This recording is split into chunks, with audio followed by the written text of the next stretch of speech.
Yang pertama, apa sih itu dok gejala awalnya seperti tumor ataupun kanker payudara gitu.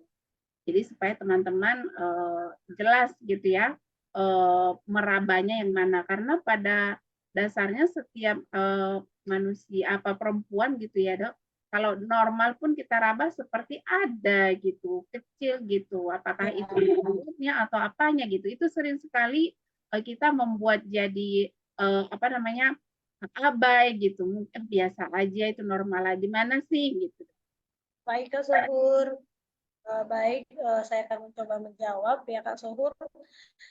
Pertama kita harus tahu dulu nih, sebenarnya kanker payudara itu berasal dari apa? Kanker itu dia berasal dari kelenjar, Ya. saluran, ataupun jaringan penunjangnya, tidak termasuk kulit payudara ya Kak. Jadi dia kelenjar yang apa? Yang jelas itu adalah benjolan. Yang paling khas adalah benjolan. Eh, Benjolan ini memang sering juga sih kan menjadi simpang siur ya kan. Karena bisa jadi menjadi positif palsu pada yang menyusui. Karena pada atau yang kita sebut dengan mastitis itu Iya. belum bisa kita katakan kanker payudara. Makanya kita harus memilah-milah.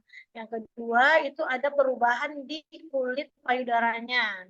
Nah, itu salah satunya seperti kulit jeruk kalau misalnya dibilang dalam istilah medisnya itu berubah menjadi seperti kulit jeruk. Kemudian ada keluar nanah ataupun darah dari puting susu. Nah, dari benjolan itu sendiri kita harus lihat juga apakah dia multiple, apakah dia soliter, apakah dia banyak gitu. Maksudnya multiple apakah banyak, apakah soliter sendiri, terus apakah dia mobile atau immobile. Nah, itu dia salah satu cirinya. Dan sangat apa juga jadi pertimbangan tidak boleh dilakukan pemeriksaan payudara ini ketika kita sedang haid karena bisa juga menjadi positif palsu begitu Kak. Oh, ya.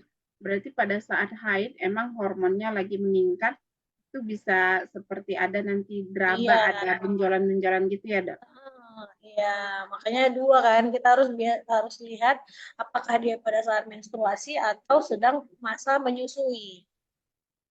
Nah, itu dia harus dibedain. Berarti Iya, kan iya, dia kalau iya. di luar dari itu berarti benjolan itu kan tidak normal kan. Iya, emang ya, Dok. Saya juga dulu waktu pas hamil itu banyak benjolan, katanya kantong susu, katanya seperti itu. Dan emang ya alhamdulillahnya Mhm. habis habis melahirkan, menyusui, itu perlahan-lahan hilang sendiri gitu. Benar. Iya, iya, iya. Oke, Tapi jadi kadang-kadang jelas. kan karena dia benjolan ini dia tidak sakit, terus dia dianggap remeh, sehingga itu yang sering membuat tiba-tiba nanti dia udah kanker payudara stadium 2, stadium 3 gitu. Akibat tidak adanya gejala. Makanya dia kita perlu deteksi dini gitu. Karena dia tidak Iya, bergejala kalau misalnya dia perubahan kulit jeruk dan keluar darah itu sudah jelas tidak normal kan. Karena benjolan ini biasanya sering dapat gitu pasien menganggap remeh gitu. Kan nggak mungkin sih Kak benjolan itu muncul dalam 1 atau 2 hari gitu. Karena sering sih saya dapat saya udah berapa lama Bu?